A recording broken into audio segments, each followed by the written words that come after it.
Welcome back, esteemed viewers, to the third episode of the stellar twin Voyagers. Today, I, Nova A239, will once again guide you through this unforgettable adventure. Together, let's explore the astonishing beauty of the universe by listening to the story of a pair of siblings striving to realize their dreams among the brightly shining stars in the night sky.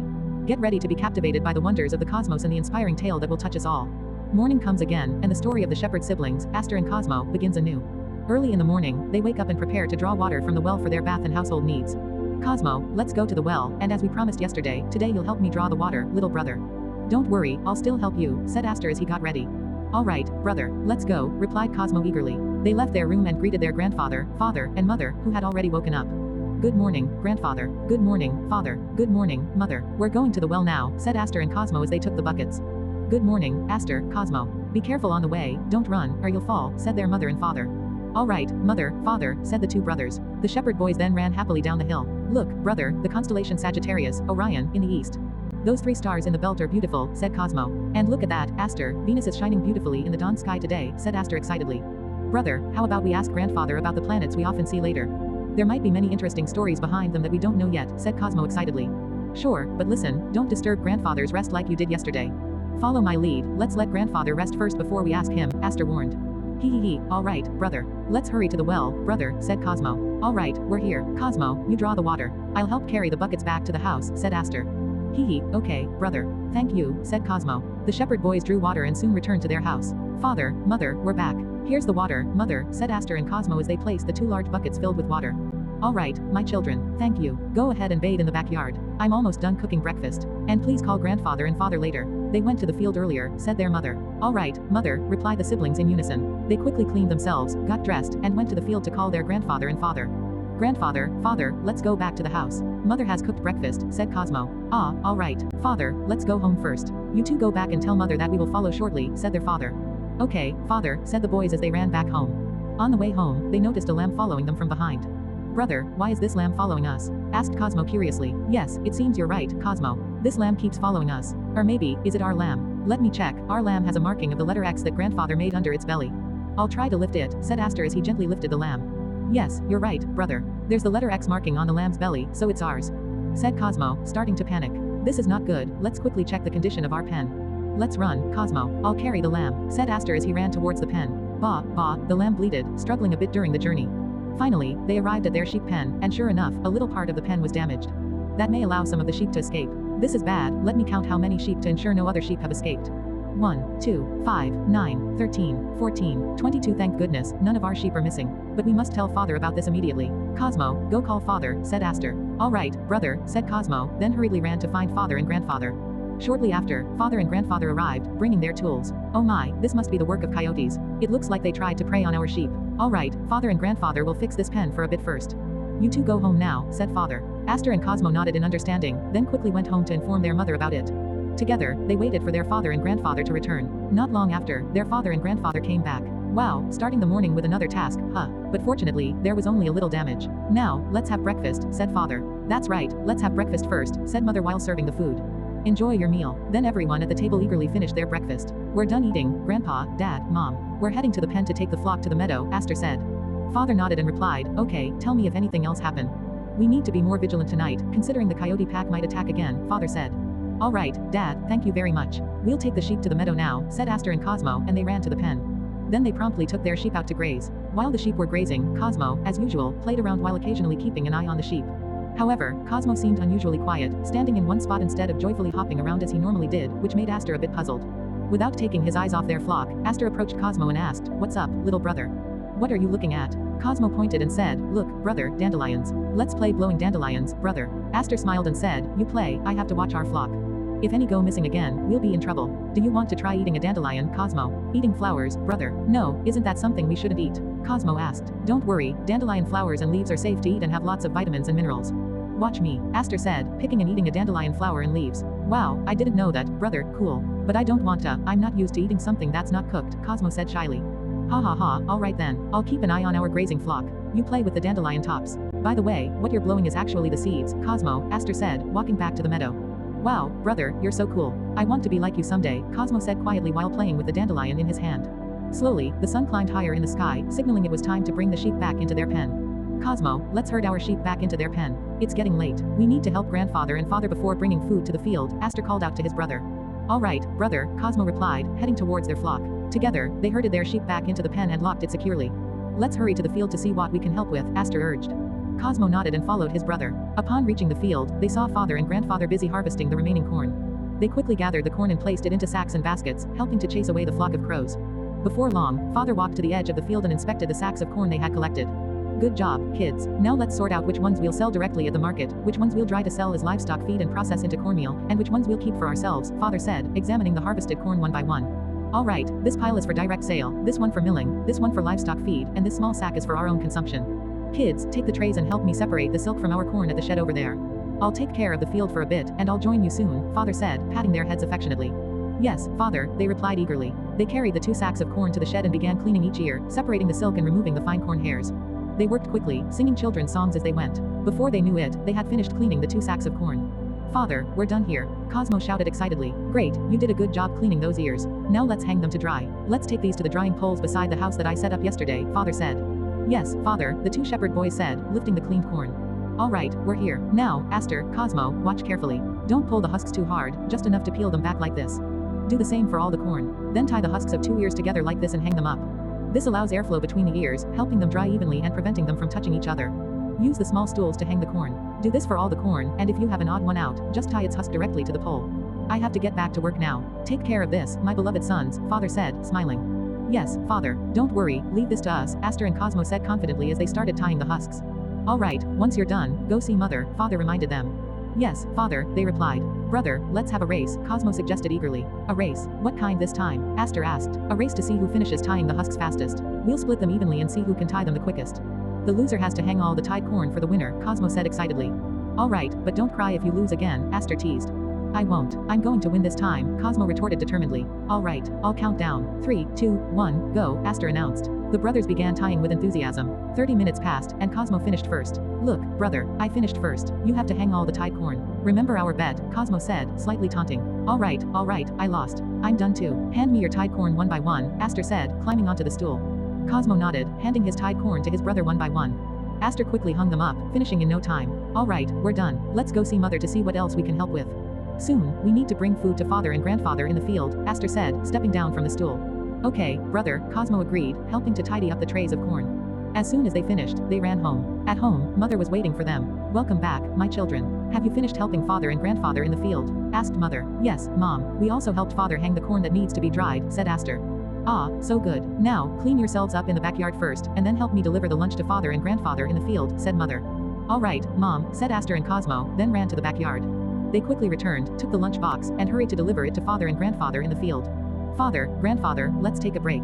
Mother has prepared lunch, called Aster and Cosmo, waving at their father and grandfather in the field. All right, put it in the shed for now. I'll finish this patch first. Aster, Cosmo, help grandfather for now, said father. No need, my grandsons, just sit in the shed. I'll be there soon. I'm almost done here, said grandfather. Aster and Cosmo placed the lunch box in the shed, then ran to see their grandfather. Grandpa, what are you and dad doing? Grandfather wiped his sweat and said, I'm breaking down the remaining corn stalks after the harvest. We are getting ready to plant winter wheat. These dry corn stalks will enrich the soil, and we must do it quickly. It looks like this winter will come early this year. We need to time it precisely so that the winter wheat seeds have time to germinate before winter arrives. I'm done here, let's take a break, explained grandfather. Together, the 2 young shepherds, their father, and grandfather headed to their small hut and rested. Father began to unpack the lunch that had been delivered. Wow, fish again, I love fish, said Cosmo happily, using his hands to taste the fish. Cosmo, that's a bad habit. Use a fork, knife, and spoon when you eat. And you should let father and grandfather take their portions first, then us. We must respect our elders, right, Grandpa? I said. Grandfather smiled and said to his grandson, Ho ho ho, my eldest grandson is very mature and well-mannered. Thumbs up for my grandson. Cosmo, listen to your brother. We must always respect our elders, wherever and whenever. Surely, my grandsons will grow up to be great people. Well, it's okay, let's eat together now. All right, Grandpa. Sorry, Grandpa, said Cosmo. The small family then enjoyed their lunch, sharing stories happily in the small hut beside the field. Before they realized it, the food prepared by mother was all gone. Grandfather and father rested, fanning themselves with their straw hats. Suddenly, the youngest, Cosmo, shook grandfather's leg and pleaded, Grandpa, tell us about the night sky again. I want to hear it. Aster was surprised and immediately pulled Cosmo's hand. Hey, Cosmo. How many times have I reminded you to let grandfather rest first? Father and grandfather have been working all day in the field. We can ask him at night or when grandfather has free time, not now. Let's play by ourselves, or we can look around the field to see what we can help with, Aster scolded. No, I want to hear Grandpa's story. We can play later, brother. I'm more excited about Grandpa's story, Cosmo whined.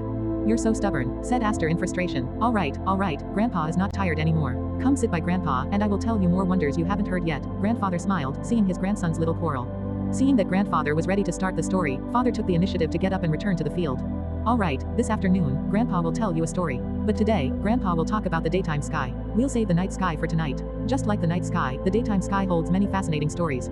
Look at those clouds. What do you think they look like? Asked Grandfather. A flock of sheep, said Cosmo. How about that one? Grandfather asked, pointing at another cloud. A carpet, replied Aster. Ha ha ha, wonderful, you have a great imagination. Now, Grandpa will explain what clouds are. Clouds are actually collections of water droplets or ice crystals hanging in the atmosphere above the Earth's surface. Clouds form when warm, moist air rises, cools, and reaches a saturation point where water vapor condenses into tiny droplets or ice crystals. Clouds come in various shapes, sizes, and types, each forming at certain altitudes and under specific weather conditions. Do you understand so far? Asked Grandfather. His two grandsons nodded, and Grandfather continued his explanation. As I said before, clouds that form at different altitudes and through different processes result in different types of clouds. We can categorize them into three major groups: low clouds, middle clouds, and high clouds, plus an additional category I call special clouds. Let's start with low clouds. Try to understand, but if you forget their names later, it's okay. So, low clouds include stratus, cumulus, and stratocumulus clouds. Stratus clouds are low clouds that appear as a uniform gray layer covering the sky, similar to fog that doesn't reach the ground. They usually occur at altitudes less than 2,000 meters. Stratus can make the day look gloomy and often produce drizzle or light rain. They are gray and tend to be flat and dull. Secondly, we have cumulus clouds. Cumulus clouds are large, puffy white clouds that look like cotton balls. They often appear on bright, warm days at altitudes between 500 to 2,000 meters. Cumulus can grow into larger storm clouds if conditions are right. Their bulging shapes make them easy to recognize. What you saw earlier were cumulus clouds. Thirdly, stratocumulus. Stratocumulus clouds look like a thick layer of cloud clumps spreading across the sky. They are often white or gray and usually do not produce heavy rain. Stratocumulus appear at altitudes between 1,000 to 2,000 meters and are often seen at dusk or dawn. Okay, that's it for low clouds. Are you following so far, my grandsons? Grandfather asked. His two grandsons nodded eagerly, their eyes full of excitement, and Grandfather smiled, then continued. Next are the middle clouds. There are a few types as well. First, altostratus. Altostratus clouds are mid-level clouds forming a gray or bluish layer in the sky, appearing at altitudes between 2,000 to 7,000 meters. They often cover the whole sky and can make the sun appear as a blurry disk. Altostratus can produce light rain or snow. Next, altocumulus. Altocumulus clouds are white or gray clouds that look like small clumps or little balls scattered in the sky. They appear at altitudes between 2,000 to 7,000 meters and are often seen in the morning. Altocumulus can indicate a weather change in the near future. The last general category is high clouds. Are you ready to hear about them? Ready, Grandpa, said the two young shepherds enthusiastically. Good, said Grandfather happily. Now, high clouds. There are a few types as well. First, cirrus. Cirrus clouds are high, thin, and wispy, looking like brush strokes in the sky. They appear at altitudes above 6,000 meters and are made of ice crystals. Cirrus are white and often indicate fair weather, but can signal bad weather if they become more numerous. The second type is cirrostratus. Cirrostratus clouds are high clouds that look like a thin, transparent layer covering the sky, also forming at altitudes above 6,000 meters. They often cause halo phenomena around the sun or moon. Cirrostratus can indicate rain or snow within the next 24 hours. Third and last for this category, cirrocumulus. Cirrocumulus clouds are high clouds that look like small, smooth balls or waves in the sky, appearing at altitudes above 6,000 meters. They are usually white and do not produce rain. Cirrocumulus can create a beautiful appearance during sunset or sunrise. Yes, that's it for low, middle, and high clouds. Now, Grandpa will explain special clouds. Are you still excited? Continue, Grandpa. We're ready to hear, his two grandsons replied. All right, now for special clouds. There are two main types. First, nimbostratus. Nimbostratus clouds are thick, dark clouds covering the entire sky and producing continuous heavy rain or snow. They appear at low to middle altitudes, around 2,000 to 4,000 meters. Nimbostratus usually make the day look gloomy and overcast. And the second type in the special cloud category, cumulonimbus. Cumulonimbus clouds are large and tall clouds towering from low to very high altitudes, reaching over 12,000 meters. They look like towers or large mountains with flat tops. Cumulonimbus are storm clouds that produce heavy rain, lightning, strong winds, and sometimes tornadoes. Yes, those are all the common clouds we encounter. Interesting, isn't it? Just as fascinating as the night sky, explained Grandfather, then took a short break. Wow, Grandpa, it turns out, the daytime sky is also very interesting. But, I've already forgotten those names, nimbo, cumulo. Stratus, said Aster, trying to remember the names. Cirrus, brother, Arcolumbus, Cosmo chimed in. Ha ha ha, Grandfather laughed. Don't worry, my grandsons, you will learn them gradually. It takes time to remember all of them. Yeah, I think I can master it right away today. Oh, Grandpa, what was the name of that cloud that looked like a carpet? Asked Aster. Ah, yes, I forgot to tell you. That was a stratocumulus cloud. Didn't you see it as a layer or a large mass of cloud lumps merging together, forming a pattern similar to a carpet or wavy sheet? And it covered most of the sky, but there were some gaps where sunlight could pass through. Explained Grandpa. The two grandchildren nodded, and Grandpa added a bit more. I often call it the carpet cloud. Actually, this cloud has thicker and thinner parts, which is where the characteristic wavy or rippled texture appears. Stratocumulus often forms in stable weather conditions with a little moisture in the lower atmosphere. They often appear after light rain or ahead of a stable high-pressure system. They are also at low altitudes. Perhaps for beginners, it can be confused with stratus clouds or altocumulus clouds, but stratocumulus clouds have distinct features. Stratus clouds are thinner and smoother layers, without the wavy texture, and usually cover the entire sky evenly. Meanwhile, altocumulus clouds are also layered and textured but are at medium altitudes and often appear as small lumps rather than large sheets. Maybe something like that. Does that make it a bit clearer for you? Aster and Cosmo nodded and shook their heads at the same time, indicating they were still a bit confused. Ha ha ha, you are still quite young, but it's good that you are listening carefully. Actually, the names of the clouds are derived from root words that describe their characteristics, appearance, or formation process. Did you notice some syllables that are repeated in the cloud names I've mentioned? Asked Grandpa. The two little shepherds nodded. Now, I'll tell you the meanings of each component of the cloud names, so you might find it easier to understand their characteristics. The names of these cloud types are taken from Latin root words that describe their characteristics and appearance. First, stratus. It means layered, or spread out. This word is used to describe clouds that form a flat layer covering the sky evenly, usually at low altitudes. For example, stratus, which is a low cloud layer that covers the sky, or nimbostratus, which is a thick cloud layer that brings continuous rain or snow. Grandpa paused for a moment and then continued. Second, cumulus. This means heap, or pile. Clouds with this root word are large and white with a flat base, often indicating fair weather. For example, cumulus, which is a white, puffy cloud often seen on clear days. Another example is stratocumulus, which is a spread out cloud heap at low altitudes. Third, nimbus. This type of cloud means rain cloud, or precipitation bearer. Clearly, from the meaning of the root word, these clouds bring rain or precipitation. For example, nimbostratus, which is a thick cloud layer that brings continuous rain or snow. Or cumulonimbus, a large, towering cloud that brings thunderstorms, heavy rain, and sometimes hail. Ah, hold on, I need a drink, my throat is dry after talking so much. Grandpa poured some water and drank it, then continued. Next, clouds with the word cirrus, which means hair, or strand.